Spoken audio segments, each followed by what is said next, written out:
අද අපි මම අවුරුදු ගානක්ම පෙරම් පුරපු ගමනක් යන්න තමයි මේ හදන්නේ. ඉතින් කොහේ ගියත් චූටි පුතාට කෑම අරගෙන යන්න ඕනිනේ. ඒ නිසා මම එයාට විතරක් කෑම මේ විදිහට බොක්ස් වලට දාගත්තා. අද නම් මේ ගමන යන්නේ අපි 3 දෙනා විතරක් නෙවෙයි. මහත්තයාගේ අයියාගේ පුතයි දුවයිත් යනවා අපිත් එක්කම.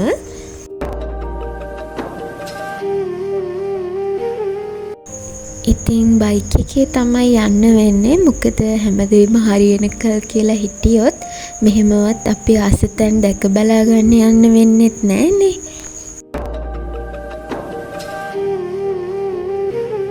මේ ගමන යන්න ලොකුම හේතුව තමයි මම A level කරද්දී එක ටියුෂන් ක්ලාස් එකකට ගියා. එකක් නෙවෙයි මං කිව්වේ මේ එක විෂයකට ගියපු ක්ලාස් එකකට. මට ඒ පන්තියේදී හොඳ යාළුවෝ ටිකක් හම්බ වුණා. එයාලා මගේ ඉස්කෝලේ යාළුවෝ නන් නෙවෙයි.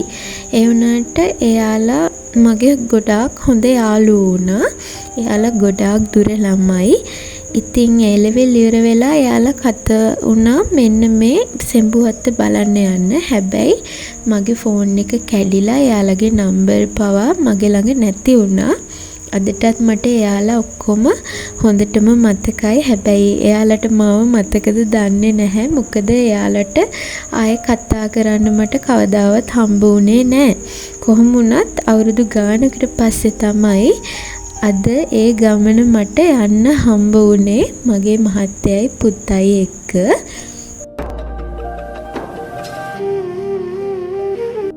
සෙම්බුවත්තට යන්න ඕන මාතලේට ගිහින්. අපි මේ මාතලේට යන්නේ දඹුල්ල පාරෙන් නෙවෙයි. මදුරාගොඩ කියලා පැත්තක් තියෙනවා. ඒ පැත්තෙන් පලාපත්තල කියන පැත්තට තමයි මේ පාරේ යන්නේ. ඉතින් ඒ පාරේ යද්දී අපිට මෙන්න මේ වගේ ලස්සන view එකක් හම්බ වෙනවා.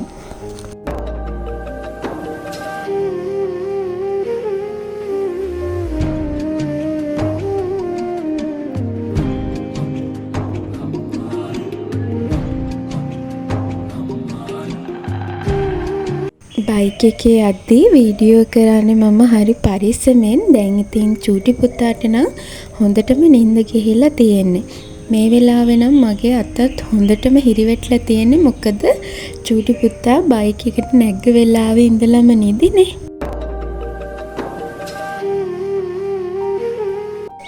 ඉතින් මෙතනින් පස්සේ අපිට උනේ මාර වැඩක්. ඇත්තටම මට ගෙදර ඇවිල්ලත් බය හිතුණා මේ ගැන. නම් අපි Google Map එකේ බැලුවට පස්සේ සෙම්බුවත්තට යන්න පාරවල් දෙකක් පෙන්නුවා. ඉතින් අපිට හරවන්න පෙන්නපු පළවෙනි පාර ළඟදී දෙතුන් දෙනෙක්ගෙන්ම එතනින් ඇහුවා. මොකද Google Map එකෙත් වෙලාවකට අර වැරදි පාරවල් එහෙමත් පෙන්නනවනේ. ඒ නිසා තමයි දෙතුන් දෙනෙක්ගෙන් ඇහුවේ. ඉතින් එයාලා කිව්වා සෙම්බුවත්තට යන්නේ කොහෙන්ද කියලා ඇහුවාම මේ පාරෙන් තමයි යන්න කියලා. මේ යන්නේ ඒ පාරේ. ඉතින් ඒ පාරේ යද්දි කඳුළු මුදුන් කීයක් පහු කරාද කියලාවත් මට මතක නෑ. කඳු නගිනවා ඉවරයක්ම නෑ. කොහොම හරි මැප් එක බලාගෙන යද්දි සෙම්බුවත්ත කිට්ටුවේදී අපිට හම්බ වුණා කාර් එකකුයි වෑන් එකකුයි. එතනදි තමයි මගේ ඇඟට ලේ ටිකක් ඉනුවේ. අපි මේ ආපු පාරේ ගෙවල් මිනිස්සු එහෙම හරිම අඩුවෙන් තමයි තිබුණේ. සමහර තැන්වල කිලෝමීටර් ගාණක් යනකල්ම ගෙයක්වත් තිබුණේ නැහැ. ඉතින් ඇත්තටම අපි මාතලේ ඉඳලා කිලෝමීටර් 13න් යන්න තියෙන ගමන කිලෝමීටර් 29කම රවුමක් ගිහින් තියෙන්නේ.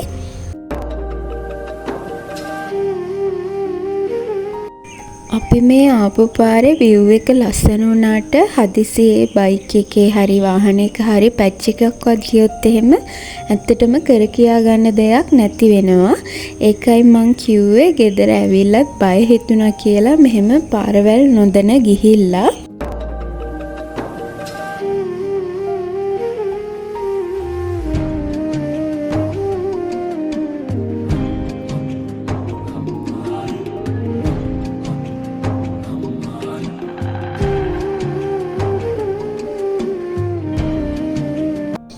ඔන්න අපි දැන් සෙම්බුවත්තට ඇතුල් වෙන තැනට ලං වුණා. ඉතින් මෙතනදී වාහන ගොඩාක් දැක ගන්න ලැබුණා. ඇත්තටම ඒ හැමෝම ඇවිත් හිටියේ අර මම කිව්ව ළඟ පාරෙන්. මේ වෙද්දිවත් අපි හරියටම දැනන් හිටියේ නෑ ඒ ළඟ පාර ගැන.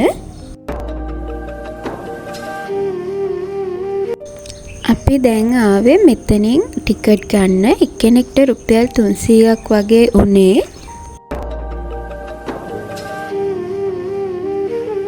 අපි ඉස්සර වෙලාම ආවට අපි මේ මෙතනට වෙලා ඉන්නේ පුතා එනකල්. මෙතනට ලං වුණාම එන පාර ටිකක් අමාරුයි. මොකද වාහන යන නිසා හෙමින් පරිස්සමින්ම එන්න ඕන.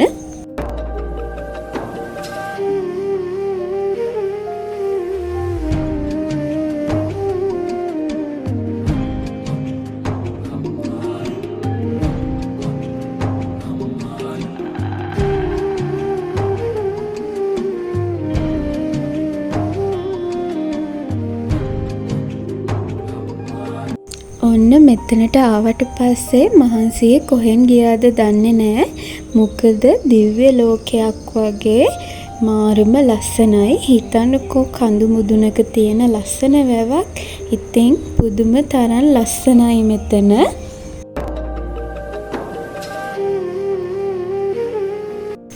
ඔන්න බලන්නකෝ අපේ පුතා කෑම ගොඩක් අරගෙන මෙතන මේ shopping වල තිබුණට අපි මේවා ඔක්කොම ගෙදර අරගෙන ආවා.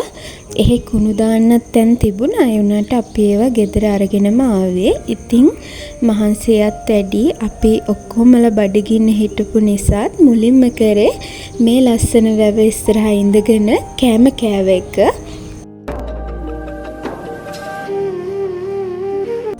කොහේ ගියත් බබේ කියන අම්මෙක්ට නම් බබාට ඕන කරන හැමදේම අරගෙන යන්න මෙන්න මේ වගේ ලොකු මල්ලක් නම් අරගෙන යන්නම වෙනවා.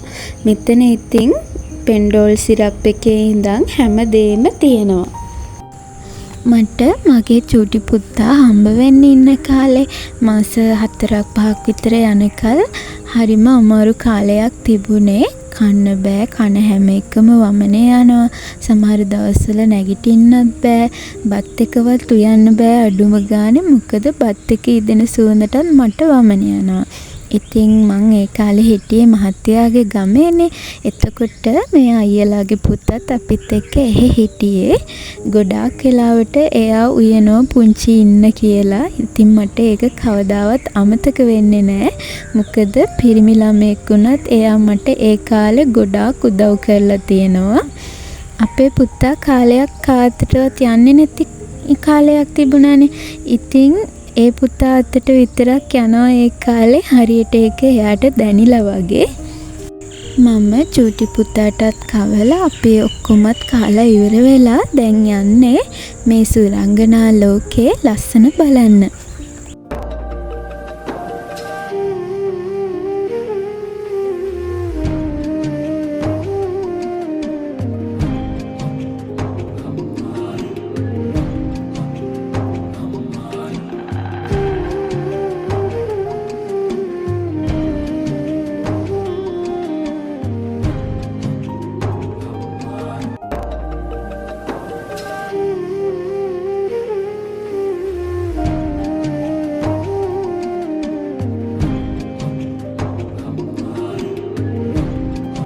මෙතනින් යද්දි නම් අනිවාර්යයෙන්ම සපත්තු ගලවන්න වුණා මට නම්. මොකද මම මෙතන ලිස්සලා වැටෙන්න ගියා.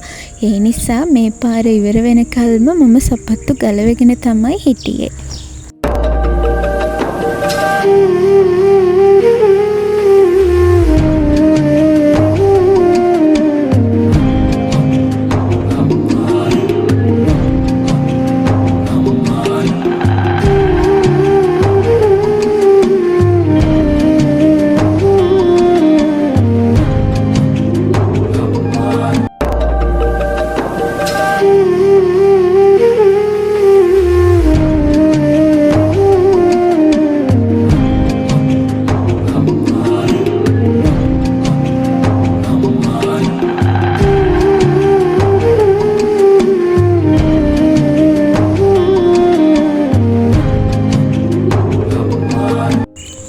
කාර්ය බහුල වෙලා ඉන්න අපිට මේ වගේ පරිසරයක් දැක බලා ගන්න ලැබුණ එකත් ලොකු වාසනාවක්. මෙතන තියෙන ලස්සනට මගේ මනස පුදුම තරම් නිදහස් වෙලා තියෙන්නේ. වැවත් එක්ක තියෙන මේ අඩිපාරේ යද්දී දැනෙන හැඟීම නම් මට ඔයාලට විස්තර කරන්න අමාරුයි.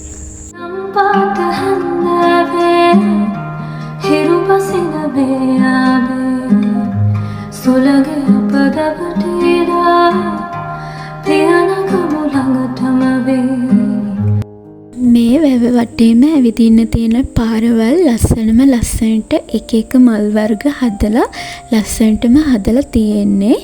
ඉතින් ෆොටෝස් ගන්න නම් ලස්සන තැන් තියෙනවා. මම ගොඩාක් දැකලා තියෙනවා මෙතන ෆොටෝ ෂූට් එහෙම කරනවා.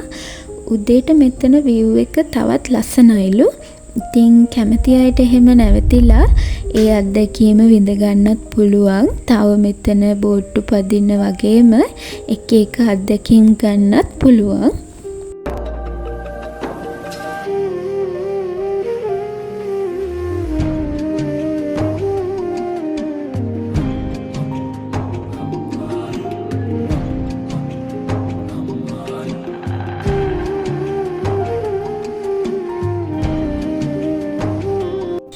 මෙතනට යනවනම් මේ වැවේ නාන්න බෑ. මෙතන මේ උල්පත් වතුර වලින්ම පිරෙන පූල් එකක් තියෙන්නේ.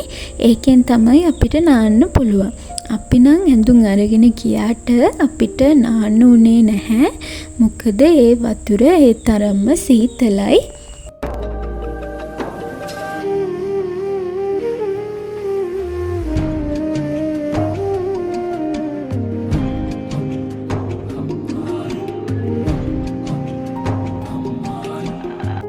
මෙතන කෑම කන්න වැවටම කරලා තියෙන රෙස්ටෝරන්ට් එකක් තියෙනවා. ඉතින් මේ අපි ඉන්නේ එතන. එතන තියෙන ලස්සන view එක බලාගෙන කෑම කන්නත් පුළුවන්. දැන් අපි මෙතන තියෙන ලස්සන view එක බලලා ගෙදර යන්න තමයි හදන්නේ. අපි තව ටිකෙන් ආපු පාරෙමයි යන්න හැදුවේ. හැබැයි එතන 3 wheel තිබුණා උඩට යන්න බස් එකේ එන අයට යන්න. මම මහත්තයාට කිව්වා ඒ අංකල්ගෙන් අහමු කියලා. එතකොට තමයි ඒ අංකල් කිව්වේ ඔයාලා මේ බබත්තරම් මේ පාරෙන් යන්න එපා. ඔය පාරේ කවුරුත් වැඩි යන්නේ නැහැ. මේ මාතලේ උකුවලට යන ප්‍රධාන පාරක් කිලෝමීටර් 13යි තියෙන්නේ කියලා. ඇත්තටම ඒක ළඟම පාරක්. ඉතින් ඔයාලත් යනවා නම් මාතලේ උකුවල පැත්තෙන්ම යන්න. ඒ පාර තමයි සෙම්බුවත්තට යන්න තියෙන ළඟම පාර.